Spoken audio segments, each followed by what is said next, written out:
On ressort en tout cas motivé pour continuer, puisque le Premier ministre n'a pas dit autre chose que ce qu'il avait dit avant qu'on rentre.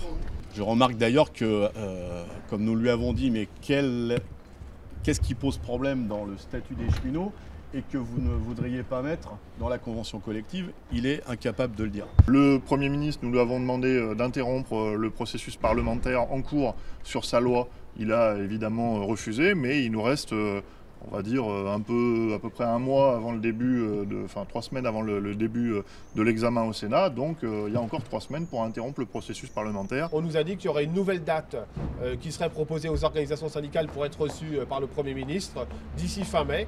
Et donc moi je souhaite que dans cette période, l'ensemble des acteurs, et notamment le gouvernement, mais aussi l'UTP, entendent les propositions qui seront faites par la CFDT et les autres organisations syndicales. Et on verra bien comment ça se passe d'ici fin mai. Le texte ne changera pas fondamentalement, mais il peut encore être finalisé.